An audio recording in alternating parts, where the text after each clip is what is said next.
Hello. आलोक जी, मेरी आवाज आ रही है?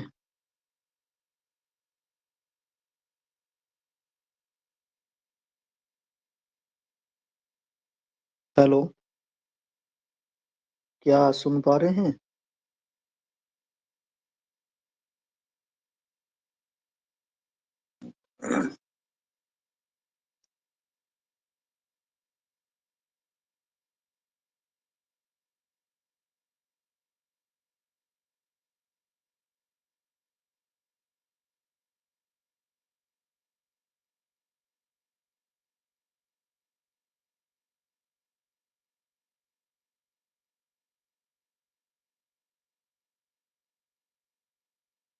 चलिए। देखिए, उत्तोलक। सबसे पहले उत्तोलक के बारे में एक मोटी मोटी बात ये पता होनी चाहिए कि भाई होता क्या है उत्तोलक।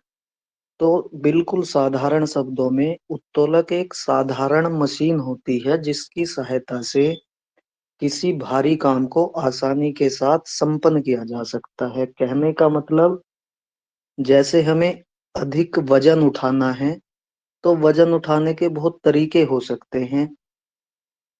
उदाहरण के लिए, कोई भारी पत्थर है, अगर उसको हम डायरेक्ट हाथों से उठाकर एक स्थान से दूसरे स्थान पर लेकर जाएं तो वहां पर अधिक बल और ऊर्जा की हानि होगी। लेकिन इसी काम को हम उत्तोलक की सहायता से आसानी के साथ कर सकते हैं।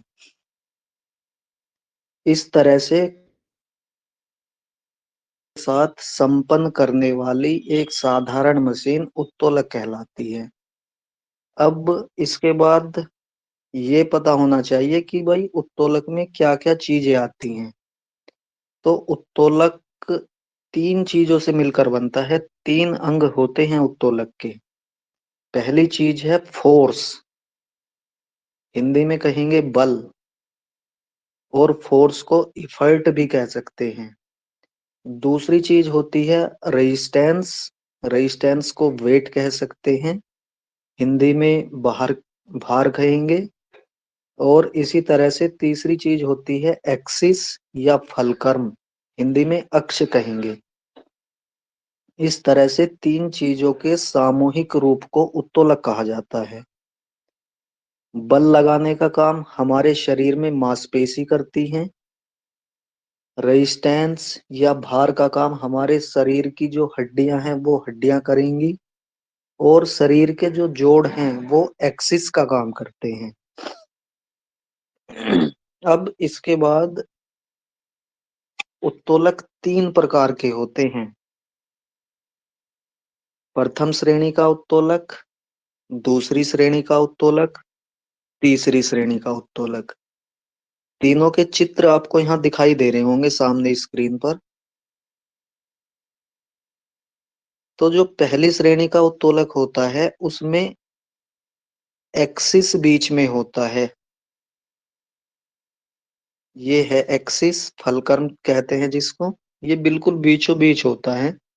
और एक्सिस के एक तरफ लोड होता है और एक्सिस के दूसरी तरफ इफर्ट या फोर्स होता है। ठीक। इसी तरह से दूसरी कैटेगरी के उत्तोलक की अगर हम बात करते हैं तो उसमें लोड बीच में रहता है। लोड के एक तरफ एक्सिस होगा और लोड के दूसरी तरफ इफल्ट होगा। इसी तरह से तीसरी श्रेणी के उत्तोलक की अगर हम बात करते हैं तो इस श्रेणी के उत्तोलक में इफल्ट बीच में होता है। इफल्ट के एक तरफ लोड होगा और इफल्ट के दूसरी ओर एक्सिस होगा। कहने का मतलब ये है कि उत्तोलक किस कैटेगरी का होगा ये डिपेंड करता है कि बीच की पोजीशन पर उत्तोलक का कौन सा अंग है। अगर एक्सिस बीच में है तो पहली श्रेणी का उत्तोलक। अगर लोड बीच में है तो दूसरी श्रेणी का उत्तोलक। और अगर बल बीच में है तो तीसरी श्रेणी का उत्तोलक। इसको याद करने के लिए एक शब्द आपको याद रखना है, एफ आर ए।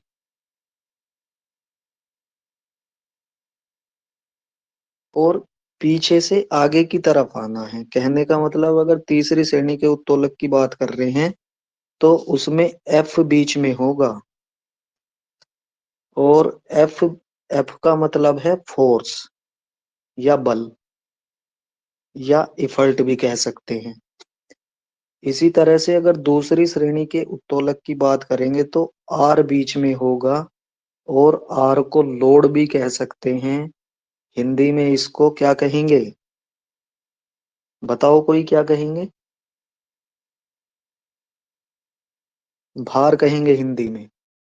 और तीसरी श्रेणी का पहली श्रेणी का जो उत्तोलक है उसमें एक्सिस बीच में होगा। ये एक्सिस बिल्कुल बीचों बीच होगा। इस तरह से लीवर को याद रखना है। अब पेपर में सीधा ऐसी सवाल पूछता है कि निम्न में से प्रथम श्रेणी के उत्तोलक का उदाहरण होगा। उसमें कंडीशन दे देगा आपको कि इफर्ट और फलक्रम के बीच में लोड। दूसरा विकल्प दे देगा फलक्रम और लोड के बीच में इफर्ट। तीसरा उदाहरण दे देगा आपके सामने लोड और इफर्ट के बीच में फलक्रम। तो पहली श्रेणी के उत्तोलक की विशेषता है कि भाई फलक्रम या एक्सिस या अक्ष बीच में होगा। तीसरा विकल्प आपका ठीक हो जाएगा। ठीक है, आगे चलते हैं। अब पहली श्रेणी है, उस उत्तोलक का इस्तेमाल होता है संतुलन के लिए। और संतुलन के लिए अगर पहली श्रेणी के उत्तोलक का हम प्रयोग करने वाले हैं तो उसकी विशेषता ये होगी कि बल भुजा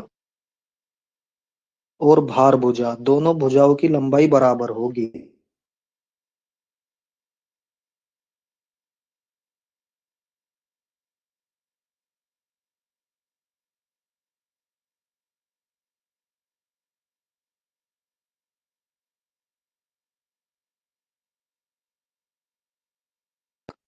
इस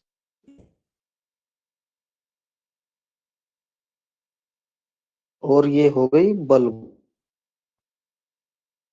तो इन दोनों भुजाओं की अगर संतुलन के लिए पहली श्रेणी के उत्तोलक का इस्तेमाल हमें करना है तो प्रथम श्रेणी के उत्तोलक का प्रयोग संतुलन के लिए करने पर एक्सिस बिल्कुल बीचों बीच रहता है। इसका उदाहरण जैसे बच्चों के झूलने का झूला होता है, प्राइमरी स्कूलों में खूब लगे हुए हैं। एक्सिस के ऊपर वो झूला घूमता है और उसके दोनों तरफ दो बच्चे बैठा दिए जाएं जिनका वेट लगभग बराबर हो।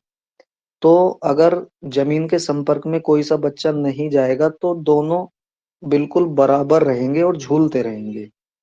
ये एक अच्छा उदाहरण। इसी तरह से इसी श्रेणी में अगर हमें बल उत्तोलक का प्रयोग करना है कि भाई अधिक बल मतलब कम बल लगाकर अधिक काम किया जा सके तो प्रथम श्रेणी के उत्तोलक का प्रयोग बल के लिए करने पर एक्सिस को रजिस्टर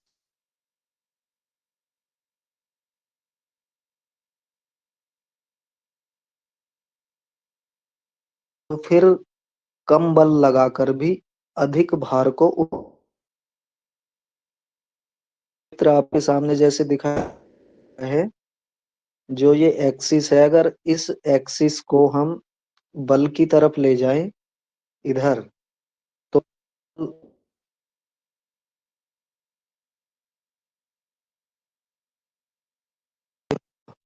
और उस आगे से जो चीज पकड़ते हैं उसको कहेंगे भार भुजा। तो यहाँ ये बात बिल्कुल सत्य साबित होती है कि भाई अगर बल भुजा की लंबाई हम बढ़ा दें पहली श्रेणी के उत्तोलक में तो कम बल लगाकर अधिक काम को आसानी के साथ संपन्न किया जा सकता है।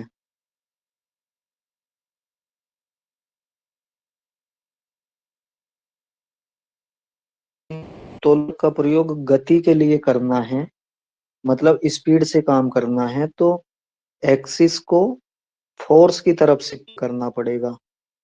इसका इसके लिए आप कैंची अपने दिमाग में रखें। ये कैंची जो दिखाई दे रही है,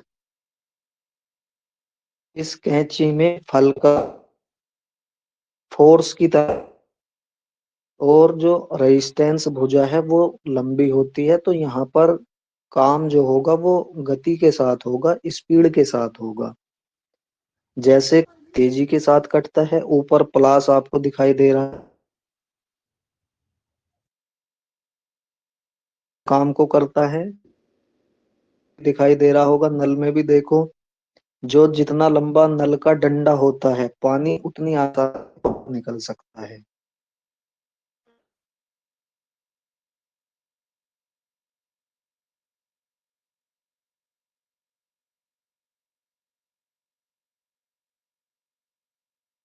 पहली श्रेणी के कुछ उदाहरण पेपर में पूछे जाते हैं।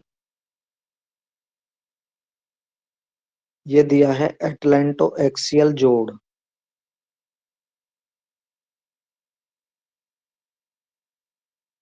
उदाहरण है।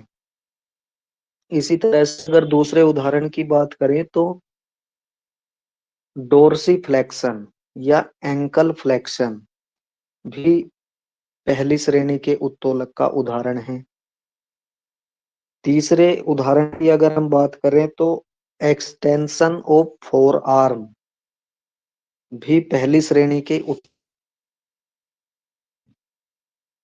इन चीजों को आप नोट भी कर सकते हो। और अगर किसी चीज को समझने में कोई कठिनाई महसूस हो रही है तो आप बूझ भी सकते हैं। वीडियो को आप कई बार देख भी सकते हैं।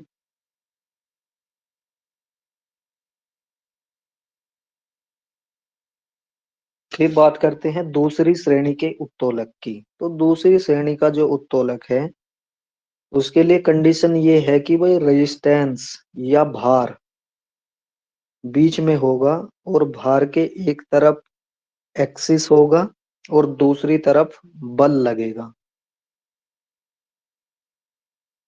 तो जो हमारा प्लांटर फ्लेक्शन होता है, प्लांटर फ्लेक्शन में जो ये नीचे की तरफ दिखाई दे रहा है, ये एक्सिस का काम कर रहे हैं।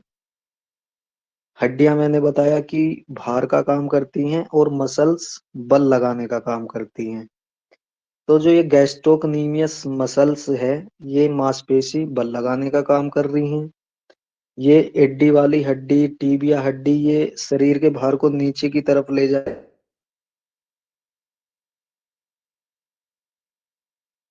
काम कर रही हैं। और एक्सिस जो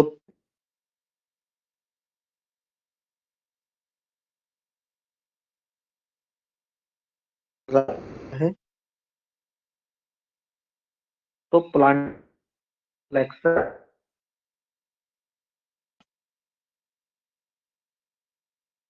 दूसरी श्रेणी के उत्तोलक का उदाहरण है। इसी तरह से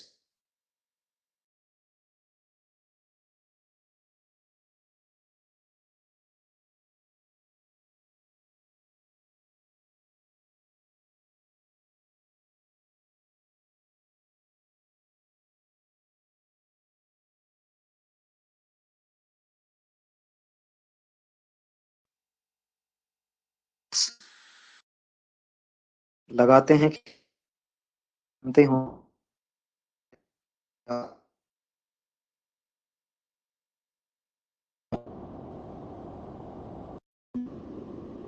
भी